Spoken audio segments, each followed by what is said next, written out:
Olympian तीरंदाज लिम्बाराम का दिल्ली में इलाज चल रहा है। मुख्यमंत्री अशोक गहलोत ने ट्वीट कर लिम्बाराम को हर संभव मदद के निर्देश देते हुए 10 लाख रुपए की सहायता राशि देने की घोषणा की और ये चेक उन्हें दिल्ली में दिया गया।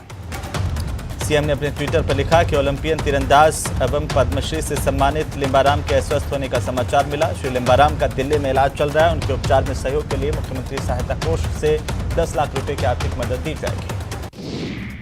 जयपुर में कांग्रेस के होने वाले प्रदेश स्तरीय अधिवेशन पर बीजेपी प्रदेशाध्यक्ष सतीश पूनिया के बयान पर जलदाय मंत्री महेश जोशी ने पलटवार किया और कहा कि हम सच में बीजेपी की बराबरी नहीं कर सकते। हम भाई से भाई को, हिंदू को मुसलमान से नहीं लड़ा सकते। महाराणा प्रताप और अकबर की लड़ाई को सत्ता संघर्ष बताने वाले पीसीसी चीफ गोविंद सिंह डोटासरा के बयान पर सियासत शुरू हो गई है।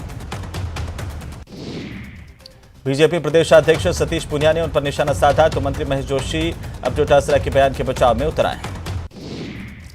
जयनारायण व्यास की जयंती पर पीसीसी में आयोजित पुष्पांजलि कार्यक्रम में महेश जोशी ने बीजेपी को लपका पार्टी कहा और हर बात में राजनीति करने पर बीजेपी की निंदा की।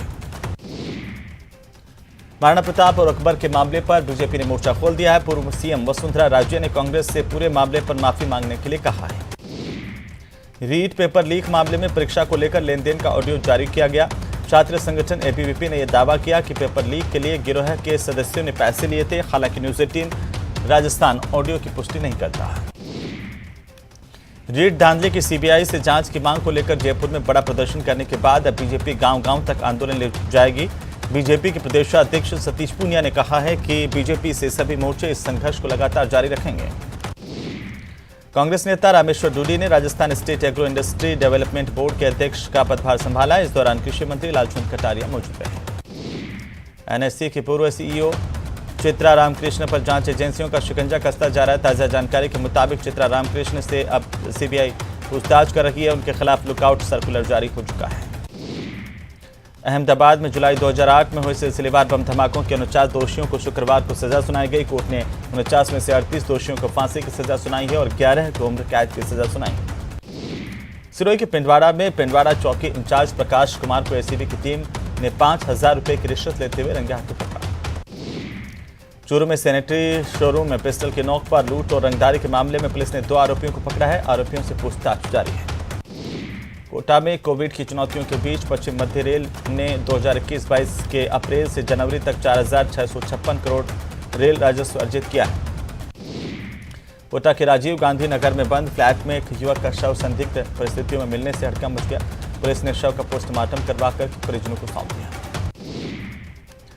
टोंक में एडीजी विनीता ठाकुर ने समीक्षा बैठक ली। इस दौरान उन्होंने बैठक में रीट लीक सुसाइड मामले में कहा कि जल्द पूरे मामले की जानकारी मिल जाएगी। चूरू में एक युवक के साथ विदेश में अच्छी नौकरी देने का झांसा देकर 71,000 रुपए ले लिए और कतर भेज दिया गया, जहां पर युवक से 12-12 घंटे तक काम करवाया गया। खाने को भी नहीं दिया गया। बूंदी की कालामाल निवासी एक महिला ने एसपी को परिवार देकर गांव के 3 लोगों पर बलात्कार करने की कोशिश के आरोप लगाए हैं। चूरू के दूधवाखारा में यूरिया पंप पर काम कर रहे 31 साल के युवक की ज्ञात लोगों ने बेरहमी से पिटाई की, जिसमें पीड़ित की टांग टूट गई। युवक का अस्पताल में इलाज चल रहा है। बूंदी के इंदौली थाना पुलिस ने अंतर्राज्यीय चोर नकवजन गिरोह का पर्दाफाश किया। 5 लोगों को पकड़ा। आरोपियों के पास से अवैध हथियार बरामद किए गए। चूरू जिले के भालेरी में 25 साल की विवाहिता के साथ काके ससुर की ओर से दुष्कर्म के प्रयास और मारपीट का मामला सामने आया है। पुलिस ने मामले की जांच शुरू कर दी है। जयपुर के सोडाला थाना इलाके में 12वीं कक्षा में पढ़ने वाले एक छात्र ने फांसी का फंदा लगाकर आत्महत्या कर ली। पुलिस ने शव का पोस्टमार्टम करवा करके शव परिजनों को सौंप दिया। बूंदी के केशवराय पाटन कस्बे में शुक्रवार को दिन दहाड़े हुई चाकूबाजी की वारदात में एक युवक की मौत हो गई। परिजनों ने पुलिस थाने के बाहर जमकर हंगामा किया। श्रीगंगानगर के व्यापारियों और बुद्धिजीवियों ने बैठक कर जिले में लगातार बढ़ रही आपराधिक घटनाओं के प्रति आक्रोश प्रकट किया। पुलिस से जल्द कार्रवाई करने की मांग की। झुंझुनू में अजाड़ी कला बास नानक के रास्ते पर एक लाश मिलने के बाद सनसनी फैल गई। मृतक के परिजनों ने कलेक्ट्रेट पर धरना देते हुए आशंका जताई। शव के पोस्टमार्टम की मांग की। बस्सी कस्बे में बनाए गए अस्थायी रैन बसेरे में अचानक से आग लगी। दमकल की गाड़ियों ने मौके पर पहुंचकर इस आग पर काबू पाया। बांसवाड़ा में डीजे वाहन ने बाइक सवार को टक्कर मारी। हादसे में बाइक सवार की मौत हो गई। बाड़मेर में बाइक स्लिप होने से एक युवक घायल हो गया। आधे घंटे तक युवक गंभीर हालत में सड़क पर तड़पता रहा।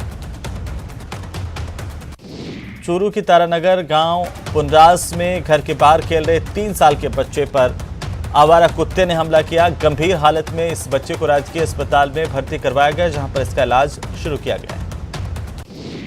कोटा में जंगली सुअर से तेज रफ्तार बाइक टकरा गई। हादसे में बाइक सवार 2 युवक घायल हुए हैं। दोनों घायलों को अस्पताल में भर्ती करवाया गया।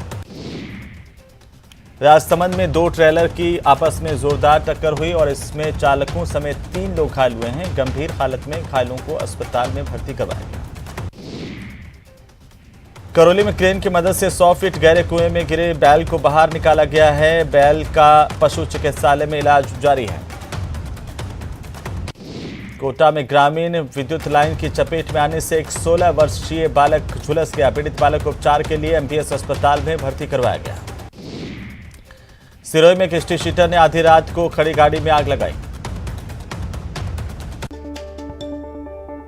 इसी बीच बड़ी जानकारी, कोटा में छात्रा की मौत के मामले को लेकर के छात्रा के पिता ने वीडियो जारी किया। वीडियो में आमजन से अपील की है छात्रा की जन्म के समय 2 मिनट का मौन रखने की और आज शाम 7:07 पर 2 मिनट का मौन रखा जाएगा। इस छात्रा को न्याय दिलाने की जंग में साथ देने की लोगों से अपील छात्रा के पिता की तरफ से की गई। आज भी रैली निकालकर प्रदर्शन किए जाएंगे। 1 सप्ताह बाद भी आरोपी कोचिंग टीचर अभी भी फरार है।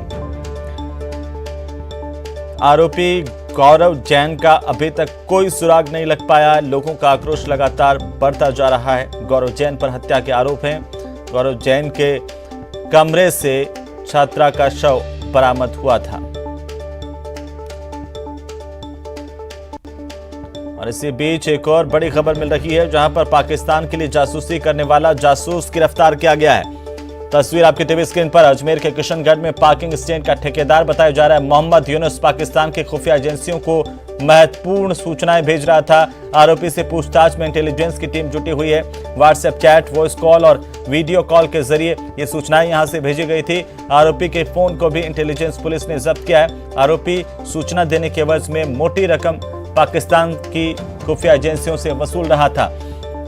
लगातार भारत की सुरक्षा एजेंसियों को अलर्ट मिल रहा था इसे लेकर के और सुरक्षा एजेंसियों के रडार पर ये आरोपी था। आखिरकार इसे दबोच लिया गया है। पाकिस्तान के लिए जासूसी करने का आरोप है। पाकिस्तान की खुफिया एजेंसियों को देश की महत्वपूर्ण सूचनाएं भेजने के आरोप हैं और लगातार अब पूछताछ सुरक्षा एजेंसियों की ओर से की जा रही है, जिसमें कई महत्वपूर्ण खुलासे हो सकते हैं। व्हाट्सएप चैट और व्हाट्सएप कॉल के जरिए ये सूचना यहां से भेजी गई थी भारत से पाकिस्तान।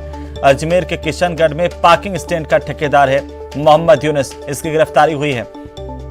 ये बड़ी जानकारी है। मोहम्मद यूनुस पर आरोप है देश की महत्वपूर्ण सूचनाओं को पड़ोसी मुल्क पाकिस्तान को भेजने के।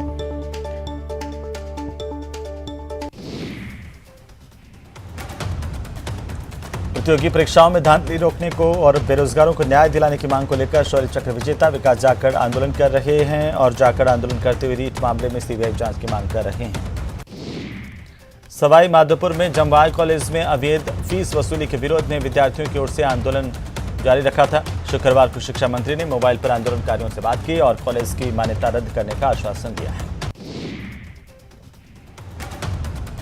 करौली में राजकीय उच्च माध्यमिक विद्यालय में डॉक्टर भीमराव अंबेडकर की तस्वीर लगाने और दलित छात्रों से मारपीट के मामले में बहुजन समाज पार्टी के जिला सचिव के नेतृत्व में स्कूल के बच्चों ने रैली निकाली। जल्द कार्रवाई नहीं होने पर उग्र प्रदर्शन की चेतावनी दी है।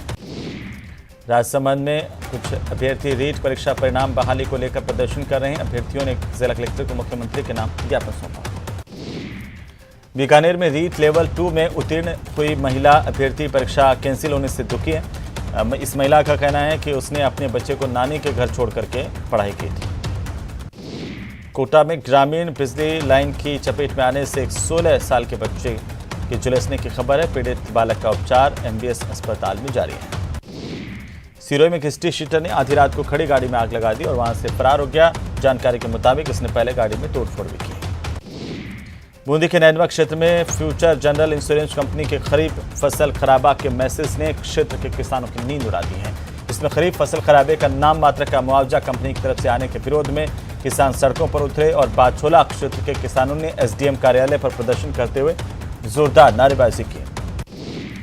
बूंदी में मुख्यमंत्री बजट घोषणा के तहत स्वीकृति हुई। बूंदी दलेलपुरा सड़क के निर्माण पर वाइल्ड लाइफ विभाग ने रोक लगा दी है, जिससे क्षेत्र के लोगों समेत कांग्रेस के कार्यकर्ताओं में वाइल्ड लाइफ विभाग के प्रति आक्रोश है। जयपुर में सतीश पूनिया की दीर्घायु के लिए भाजपा कार्यकर्ताओं ने पूजा पाठ की रीट धांधली मामले में बीजेपी के प्रदर्शन के दौरान पूनिया के पैर में चोट आ गई थी। झुंझुनू में एक बस के चालक और परिचालक ने पहले गलती की और उसके बाद उस गलती को मानने के बजाय टोलकर्मी से उलझ गए। बाद में पुलिस के पहुंचने के बाद पूरा मामला शांत हुआ। कोटा में पुलिस ने मौके पर पहुंचकर बाल विवाह रुकवाया है। उपखंड अधिकारी के निर्देश पर यह कार्रवाई की गई। कोटा में पीसीपीएनडीटी एक्ट की पूर्ण पालना सुनिश्चित कराने के लिए मिशन निदेशक एनएचएम डॉक्टर जितेंद्र कुमार सोनी के निर्देश पर जिले में 5 फरवरी से सोनोग्राफी केंद्रों का सघन निरीक्षण अभियान जारी है। चूरू के तारानगर मुख्य बाजार से शहर को जोड़ने वाली 2 किलोमीटर लंबी सड़क का विधायक बुडानिया ने शिलान्यास किया है। यूडीएच मंत्री शांति धारीवाल ने प्रशासन शहरों के संग अभियान में फिर से शुरू करने के लिए अपने सरकारी निवास पर स्वायत्त शासन विभाग और नगरीय विकास विभाग के आला अफसरों के साथ बैठक की है। बारां में राजस्थान सरकार की ओर से चलाए जा रहे शुद्ध के लिए युद्ध अभियान के तहत खाद्य विभाग की ओर से समरानिया कस्बे में आधा दर्जन प्रतिष्ठानों का निरीक्षण किया गया। झुंझुनू के टीबा गांव के शहीद शिवराम गुर्जर की 3री पुण्यतिथि कार्यक्रम में शहीद की वीरांगना ने कहा कि मुझे सरकार क्या नौकरी देगी जब शहीद को कोई श्रद्धांजलि देने नहीं आया। कोटपुतली के बस्ती थाना इलाके के डोडाचोड़ गांव के खेत में लगे तारबंदी में सियार फंस गया, जिसे वन कर्मचारियों की टीम ने मौके पर पहुंच करके निकाला। प्रतापगढ़ जिले में पहली बार जिला स्तर पर 26 फरवरी से 4 मार्च तक मोहनलाल सुखाड़िया स्टेडियम प्रतापगढ़ में अमृता हाट का आयोजन होगा। इस हाट को लेकर के जिला कलेक्टर ने अधिकारियों के साथ तैयारियों पर बैठक की। प्रतापगढ़ के पंचायत समिति सभागार में जनसंवाद कार्यक्रम आयोजित किया गया। इसमें बाल अधिकार और बाल यौन शोषण को लेकर चर्चा की गई। बांसवाड़ा में प्रधानमंत्री सुरक्षित मातृत्व अभियान के तहत 12 चिकित्सा संस्थानों समेत एक निजी चिकित्सक का सम्मान किया गया। यह अवार्ड अधिकतम पंजीकृत गर्भवती महिला समेत हाई रिस्क जैसी विभिन्न कैटेगरी में दिया गया। अजमेर के वार्ड संख्या 49 में एक 50 गज के टुकड़े पर रहने वाले गरीब के आशियाने को उजाड़ने के लिए राष्ट्रीय लोकतांत्रिक पार्टी ने जिला कलेक्ट्रेट के बाहर प्रदर्शन किया।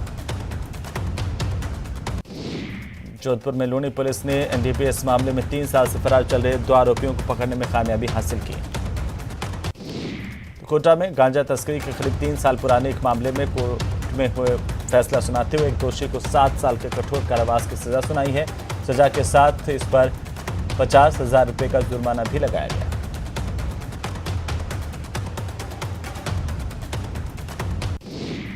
नागौर में डीडवाना पुलिस ने कपड़ा व्यापारियों के साथ हुई लूट की वारदात का पर्दाफाश किया है। जसवंतगढ़ और डीडवाना पुलिस ने संयुक्त कार्रवाई करते हुए 6 आरोपियों को गिरफ्तार कर लूट के 8.5 लाख रुपए जब्त किए हैं। आरटीडीसी के नवनियुक्त अध्यक्ष धर्मेंद्र राठौड़ ने नवनियुक्ति के बाद पहली बार अजमेर पहुंचे, जहां पर उनका जोरदार स्वागत किया गया। उन्होंने स्वीकारा कि आरटीडीसी के हालात अच्छे नहीं हैं। 12 से 18 फरवरी तक सब इंस्पेक्टर भर्ती परीक्षा के लिए फिजिकल एग्जाम अजमेर के केंद्रीय रिजर्व पुलिस बल ग्रुप केंद्र ग्राउंड पर आयोजित किए गए। अजमेर रेंज के आईजी रुपेंद्र सिंह और एसपी विकास शर्मा के नेतृत्व में परीक्षाएं संपन्न हुई। जोधपुर शहर के जयनारायण व्यास टाउन हॉल में शुक्रवार शाम को 3 दिवसीय लोकानुरंजन मेले का शुभारंभ किया गया। अलग अलग राज्यों से इस मेले में कलाकार पहुंचे और अपनी कला की प्रस्तुतियां दी। तो चलिए आगे बढ़ेंगे। अब बात करेंगे नकली मोबाइल